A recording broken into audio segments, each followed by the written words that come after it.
WhatsApp guys, welcome back once again. So दोस्तों, आज की फिल्म जो एक्सप्लेन करने वाले हैं उसका नाम है अलोन, जो कि 2020 में रिलीज़ हुई थी। तो चलिए कहानी की शुरुआत करते हैं। मूवी की शुरुआत में हम एक लड़की को देखते हैं जिसका नाम है जेसिका। जेसिका अपने घर से कहीं जा रही है कार में। यहाँ पर हम जेसिका के चेहरे पर कुछ उदासी देखते हैं, जैसे कि वो काफ़ी डिप्रेशन में हो या फिर कोई चीज़ अंदर से उसे खा रही हो। हम आपको बता दें कि जेसिका अभी अभी एक काफ़ी बड़े सदमे से गुजरी है। इन सब की वजह है उसके हस्बैंड एरिक की मौत, जो कि 6 महीने पहले हुई थी, लेकिन वो अभी भी उस सदमे से बाहर नहीं आ पाई है।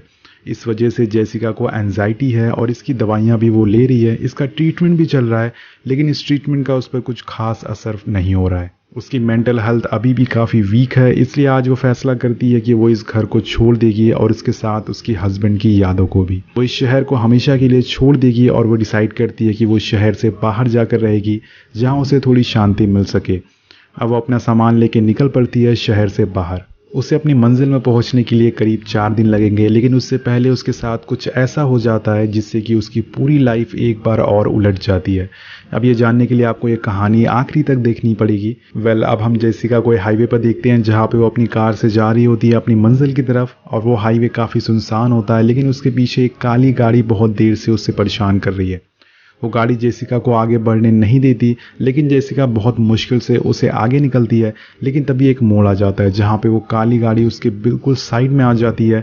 जेसिका के सामने एक ट्रक आ जाता है, वो घबरा जाती है, वो चीखती है कि साइड हटो यहाँ से, लेकिन वो काली गाड़ी वाला उसे नहीं सुनता और वो ट्रक जेसिका के काफ़ी करीब आ जाता है। और तभी जेसिका की आंखें बंद कर लेती है और एक टर्न ले लेती है। वो बाल बाल बचती है एक्सीडेंट होने से, लेकिन वो काली गाड़ी अभी भी उसके पीछे ही रहती है। बट थोड़ी दूर जाने पर एक मोड़ आता है जहाँ पे वो गाड़ी टर्न मार के चली जाती है। अब यहाँ पे जेसिका थोड़ी राहत की सांस लेती है उस गाड़ी की जाने की वजह से।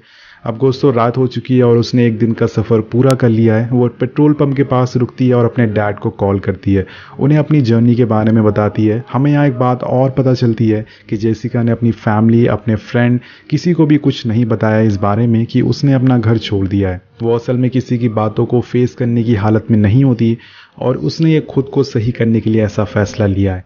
लेकिन कहीं ये फैसला उसकी ज़िंदगी में कुछ और दिक्कत तो नहीं लाने वाला है, क्योंकि उसे फिर से वही काली गाड़ी दिखती है। वो जेसिका के पास होके गुजरती है और ये देख के जेसिका थोड़ी सी घबरा जाती है। अब वो अपनी गाड़ी में पेट्रोल भर के वहाँ से होटल की तरफ बढ़ती है थोड़ा आराम करने के लिए, लेकिन उसे एरिक की काफ़ी यादें आती है। तो वो कुछ फ़ोटोज़ देखती है, फिर वो एरिक के साथ होती है और ये देखकर उसे काफ़ी इमोशनल हो जाती है और वो फिर वो सो जाती है। अब अगली सुबह जेसिका फिर से अपनी मंजिल की ओर जाने के लिए गाड़ी पे बैठ जाती है, लेकिन तभी हम देखते हैं कि एक आदमी उसकी गाड़ी के शीशा नॉक करता है, जिसे देख के जेसिका डर जाती है। वो बोलता है कि क्या तुमने मुझे पहचाना? तो जेसिका कहती है कि नहीं, आप कौन? वो अपनी कार की तरफ इशारा करता है और वो कार वही काली जीप होती है। मतलब ये वही आदमी है जो कि काली कार चला रहा था, जिसे जेसिका ने काफ़ी परेशान किया था। वो आदमी जेसिका को कहता है कि मुझसे गलती हो गई थी उस दिन, मेरी वजह से तुम्हें कितनी बड़ी परेशानी झेलनी पड़ी। एक्चुअल में मैं फ़ोन में बिजी था, इसलिए तुम्हें नहीं देख पाया। आई एम सॉरी बोल के वो वहाँ से चला जाता है। फिर जेसिका निकल पड़ती है अपनी डेस्टिनेशन की तरफ, लेकिन थोड़ी दूर चलने पर फिर उस आदमी से मुलाकात उसकी दोबारा हो जाती है और हम देखते हैं कि उस आदमी की गाड़ी ख़राब हो चुकी थी और उसने बीच रोड पे गाड़ी खड़ी कर रखी थी। उसे देख के ऐसा लग रहा था कि मानो वो बस जेसिका के लिए रुका हो। वो जेसिका से कहता है कि मेरी गाड़ी को साइड करने में मेरी मदद कर सकती हो, मेरा एक हाथ में काफ़ी चोट लगी है। लेकिन जेसिका उसे काफ़ी रूडली मना कर देती है, क्योंकि कहीं ना कहीं उससे उस पर शक होने लगा था। वो वहाँ से चली जाती है। जेसिका को वो आदमी कुछ खास पसंद नहीं आया था और वो उस आदमी को जब भी देखती थी उसके चेहरे का रंग उड़ जाता था। उसने अब पूरा दिन का सफ़र तय कर लिया है। अब थोड़ा सा रेस्ट के लिए वो एक गेस्ट हाउस के बाहर रुकती है और अपनी गाड़ी के बाहर आके स्मोक करने लगती है। लेकिन तभी तीसरी बार उसे वो काली जीप दिखती है और इस बार वो काफ़ी परेशान हो जाती है। वो फ़ौरन अपनी गाड़ी में जाके बैठ जाती है और वहाँ से भागने लगती है। लेकिन तभी वो आदमी उसके सामने आ जाता है और कहता है कि तुम मेरा पीछा क्यों कर रही हो? मैं वॉशरूम जा रहा था और तुम मुझे अपनी कार से बस उड़ाने वाली थी, तुम्हारी क्या प्रॉब्लम है? अब जेसिका इन सब सवालों का कुछ जवाब नहीं देती, अपनी कार लेके काली रात में सुनसान हाईवे पर निकल पड़ती है। लेकिन उसकी किस्मत शायद आज बहुत ही ज़्यादा ख़राब है। लेकिन कुछ दूर चलने पे उसकी ट्रॉली का टायर फट जाता है, जिसकी वजह से उसे गाड़ी रोकनी पड़ती है और उसे मजबूरन गाड़ी से उतरना पड़ता है। अब वो करे भी तो क्या करे, एक तो उसे इतना डर लग रहा था, ऊपर से रात हो रही थी। वो कहते हैं ना दोस्तों, अगर किसी चीज़ से जितना डरोगे वो चीज़ आखिर में तुम्हारे साथ हो ही जाती है। और ऐसा ही होता है जेसिका के साथ। यहाँ फिर से वो काली जीप आ जाती है और वो आदमी उसकी कार में आके बैठ जाता है। वो उसके साथ बदतमीज़ी करने लगता है और यहाँ हम देखते हैं कि उसके हाथ में एक इंजेक्शन होता है। वो उस इंजेक्शन को उसे लगा देता है, जिसके बाद जेसिका बेहोश हो जाती है। अब अगले सीन में हम जेसिका को एक बेसमेंट में खड़े हुए देखते हैं। जब उसकी आंख खुलती है तो वो देख के काफ़ी रोती है और उस बेसमेंट की खिड़की से आवाज़ लगाती है।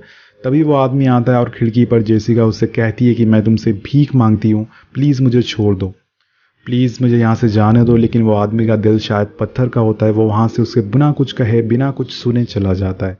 अब रात हो जाती है और जेसिका अभी भी उसी बेसमेंट में कैद है। वो आदमी दोबारा आता है और उसके पास उसे देख के जेसिका उसे पूछती है कि तुम्हें क्या चाहिए, तुम्हें पैसे चाहिए तो मुझसे पैसे ले लो, तुम्हें जो कुछ भी चाहिए मैं दे दूंगी, मैं किसी को भी इस बारे में कुछ नहीं बताऊंगी। लेकिन वो आदमी काफ़ी बुरा होता है, काफ़ी कठोर दिल होता है। वो उससे कहता है कि तुम्हें क्या लगता है, तुम यहाँ पे आई हुई पहली लड़की हो, चलो जल्दी से कपड़े उतारो। लेकिन जेसिका कहती है कि पहले मुझे बाथरूम यूज़ करना है और वो आदमी उसे जाने को बोलता है। लेकिन जेसिका बाथरूम यूज़ करने के बहाने वहाँ से भागना शुरू कर देती है और वो आदमी उसे दोबारा पकड़ लेता है और उसे बहुत मारता है, बहुत ही बुरी तरह से, जिससे वो ज़मीन पे गिर जाती है। फिर वो उसे पकड़ के एक टैप में जेसिका और उसके हस्बैंड की वीडियो दिखाता है, जिसमें वो दोनों काफ़ी खुश नज़र आ रहे थे। वो आदमी जेसिका को वीडियो दिखाकर बोलता है कि तुम दोनों कितने क्यूट लग रहे हो, और ये कह के वो उस पर चढ़ जाता है, उसे काफ़ी टाइट से पकड़ता है। उसके साथ वो काफ़ी गलत काम करता है। वह क्या गलत काम करता है आप समझ गए होंगे। अब जेसिका को इसी हालत में छोड़ के वो चला जाता है। जब अगली सुबह जेसिका की आंख खुलती है तो वो दरवाजे की की होल से बाहर देखती है। वो पाती है कि अभी इस घर में कोई नहीं होता और उस दरवाजे की चाबी उसी दरवाजे के बाहर लगी हुई है। वो फ़ौरन ही अपनी जैकेट उतार के उस दरवाजे के नीचे उसे बाहर डालती है और ज़ोर ज़ोर से दरवाजे को धक्का देने लगती है, जिससे लॉक में लगा देती है और थोड़ी देर में वो खुल जाता है, जिससे जेसिका ऊपर जाने लगती है। लेकिन तभी वो देखती है कि वो आदमी घर की तरफ आ रहा होता है और वो उसे देख के गेट के पीछे छुप जाती है। जब वो आदमी घर में एंटर होता है तो किसी से बहुत प्यार से बात कर रहा होता है और हमें यहाँ पता चलता है कि उस आदमी की शादी हो रखी है और उसका एक बेटा भी है।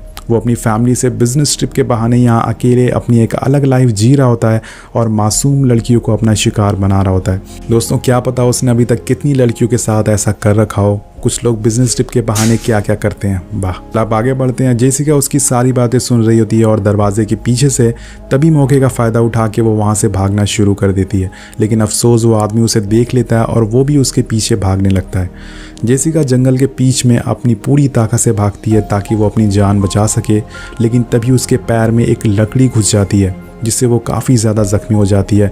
लेकिन अभी भी उसने हिम्मत नहीं हारी थी। वो उस लकड़ी को निकालती है और फिर से दौड़ना चालू कर देती है। लेकिन अब वो आदमी उसके काफ़ी करीब आ चुका है और अब जेसिका के सामने काफ़ी तेज़ बहती हुई नदी है, जिसमें अगर कोई इंसान गलती से भी बह गया तो वो कहाँ जाएगा उसे खुद भी नहीं पता चलेगा। जेसिका के पास कोई ऑप्शन नहीं है। अगर वो उस नदी में नहीं कूदेगी तो वो आदमी उसे मार देगा, इसलिए वो उस नदी में कूद जाती है और बहने लगती है। वो आदमी उसे खड़ा हुआ ऐसे ही देखता रहता है। अब जेसिका काफ़ी मुश्किलों से उस नदी का सामना करती है और जैसे तैसे करके उसे किनारे पर पहुंच जाती है। लेकिन अब उससे बिल्कुल चला नहीं जाता। वो काफ़ी ज़्यादा ज़ख्मी हो चुकी है।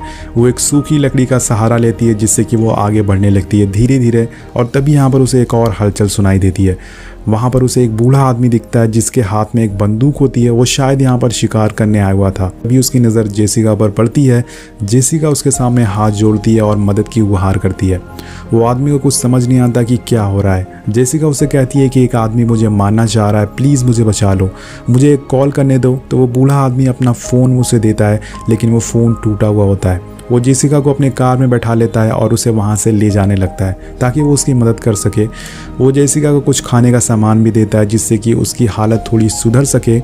अब ये लोग थोड़ी दूर गाड़ी पे चलते हैं, लेकिन तभी उनके सामने एक टूटा हुआ पेड़ मिलता है। इसके आगे ये लोग अपनी गाड़ी से नहीं जा सकते थे, इसलिए दोनों उसे हटाने के लिए गाड़ी से उतरते हैं। और तभी दोस्तों वहाँ पे वही आदमी आ जाता है अपनी वही काली जीप लेके, जिसे देख के जेसिका बोलती है कि यही वो आदमी है जो मुझे मारना चाहता है, प्लीज़ मुझे बचा लो। यहाँ पर दोस्तों वो आदमी उस बूढ़े आदमी से कहता है कि ये मेरी सिस्टर है, इसे मेंटली प्रॉब्लम है, ये हमारे घर से भाग गई है और इसे मेरे हवाले कर दो, इसका ये हर बार का ड्रामा है। लेकिन जेसिका कहती है कि नहीं, मैं इसकी कोई बहन नहीं हूँ, ये झूठ बोल रहा है। लेकिन वो आदमी उस बूढ़े आदमी को अपनी बातों में फंसा देता है और वो बूढ़ा आदमी जेसिका को उसके हवाले कर देता है। अब जेसिका को आदमी पकड़ लेता है और वो उसे मारने लगती है, जिसे वो बूढ़ा आदमी समझ जाता है कि जेसिका के साथ कुछ बुरा हुआ है। और फिर वो बूढ़ा आदमी उस आदमी से कहता है कि जेसिका को छोड़ दो। इसी बीच दोनों में लड़ाई होना चालू हो जाती है और दोस्तों वो आदमी उस बूढ़े आदमी को बंदूक से मार देता है। जेसिका इस चीज़ का फ़ायदा उठा के वहाँ से भाग जाती है और धीरे धीरे करके अंधेरा होने लगता है और काफ़ी तेज़ बारिश भी होना शुरू हो जाती है। वो आदमी अभी भी जेसिका के पीछे पड़ा हुआ था। जेसिका भागते भागते एक चट्टान के किनारे जाके छुप जाती है, लेकिन ये आदमी यहाँ पे भी पहुँच जाता है क्योंकि ये आदमी काफ़ी सालों से यहाँ रह रहा था, तो इसे इलाके की खबर होती है कि कौन सी जगह कहाँ पे हो सकता है। ऐसी सिचुएशन पहले भी इसके साथ आई होगी, इसलिए बार बार वो जेसिका को ढूंढ ले रहा था। अब इस बार उसके हाथ में बंदूक भी होती है और तभी वो जेसिका को देख लेता है। वो उस पर गोली चलाता है और एक गोली जाके जेसिका के कंधे पे लग जाती है, लेकिन जेसिका भी हार मानने वालों में से नहीं थी। वो घसीटते घसीटते चलने लगती है और अंधेरे की वजह से वो आदमी उसे देख नहीं पाता। फिर वहीं जेसिका लेट जाती है, लेकिन वो आदमी अभी भी वहीं खड़ा रहता है और वो उसे ढूंढ नहीं पाता। आदमी उसे बहुत ही बुरा भला कहता है, वो उसे बुरे बुरे ताने देता है और उससे कहता है कि तुम्हें गोली लग चुकी है, अब तुम ज़्यादा देर तक जिंदा नहीं रह पाओगे, इससे अच्छा है कि तुम मेरे साथ चलो, मैं तुम्हारे ठीक कर दूंगा, तुम्हारी पट्टियाँ लगा दूंगा। लेकिन जेसिका उसकी बातों में नहीं आती और वहीं लेटी रहती है। अब वो आदमी हार मान जाता है और वहाँ से घर लौट जाता है। अगली सुबह जेसिका वहीं लेटी रहती है। जब वो वहाँ से जाने लगती है तो वो देखती है कि वो आदमी उस बूढ़े आदमी की लाश को गाड़ रहा होता है। वो मौका देख के फ़ौरन उसकी कार की तरफ जाती है और वहाँ से उसका फ़ोन ले लेती है, लेकिन तभी वो आदमी वहाँ जाता है और जेसिका को मजबूरन उसकी कार में छुपना लेके घर की तरफ बढ़ने लग जाता है। और थोड़ी देर बाद जेसिका कॉल लगाती है पुलिस को और कहती है कि एक आदमी उसे मारना चाहता है, जल्दी से उसका ये नंबर ट्रेस कर लो। और फिर वो कॉल कट कर देती है। इसके बाद वो गाड़ी में रखी एक रॉड ले लेती है और उस आदमी पे अचानक से पीछे से हमला कर देती है, जिससे वो कार डिसबैलेंस हो जाती है और आगे जाके पलट जाती है। जल होता है जिसकी वजह से वो पूरी तरह से कीचड़ में सन जाती है। जेसिका उस आदमी का फ़ोन लेके वहाँ से भागना चालू कर देती है और एक मैदान में पहुँच जाती है और उसके पीछे पीछे वो आदमी भी होता है। अब जेसिका उस फ़ोन से उस आदमी की वाइफ को कॉल लगाती है और उससे कहती है तुम्हारे हस्बैंड के बारे में मुझे पता है। वो पूछती है कि तुम्हारा हस्बैंड कहाँ पे है। उसकी वाइफ बोलती है कि वो अभी बिजनेस ट्रिप पे गया हुआ है, लेकिन वो बोलती है कि तुम्हें कुछ नहीं पता है, तुम एक नंबर की बेवकूफ़ हो, तुम्हारा हस्बैंड एक किडनैपर, एक मर्डरर है, उसने मेरे साथ बदतमीज़ी की और मेरे साथ बहुत गलत काम किया। उनको अगवा करता है और उन्हें बंधक बना के मार देता है। ये सब सुन के उसकी वाइफ को यकीन नहीं आता, तो वो बोलती है कि मेरी सैम से बात करवाओ। एक्चुअल में इस आदमी का नाम सैम होता है। अब यहाँ पर ये सारी चीज़ें देख के सैम काफ़ी गुस्से में आ जाता है और जेसिका से पूछता है कि तुमने ये क्या किया, मैं तुम्हारी बस हिफाजत कर रहा था। और यहाँ पर दोस्तों वो गुस्से में सैम के ऊपर हमला कर देता है। इन दोनों के बीच में भिड़ंत होना चालू हो जाती है और वो उसे कई बार चाकू से हमला करता है, लेकिन लास्ट में जेसिका वो रॉड उसके सीने में घुसा देती है, जिससे कि वो आदमी वहीं मर जाता है। इसके बाद जेसिका को राहत मिलती है और वो ऊपर देखती है और ऊपर दोस्तों एक चॉपर आ चुका था। ये पुलिस का चॉपर होता है उसे बचाने के लिए। और यहीं पर दोस्तों मूवी खत्म हो जाती है। वेल आपको मूवी कैसे लगी नीचे कमेंट करके ज़रूर बताइएगा। वेल इस मूवी से हमें यही सीख मिलती है कि अकेले बाहर नहीं जाना चाहिए, हो सके तो अपने दोस्त अपनी फैमिली को लेके या फिर आप जिस पर ट्रस्ट करते हो उसे लेके बाहर जाना चाहिए। हो सकता है कि ऐसा हादसा आपके साथ भी हो सकता है। केयरफुल रहिए और ध्यान रखिए। वेल मिलते हैं आपसे अगली वीडियो में। Thank you so much watching. Peace out.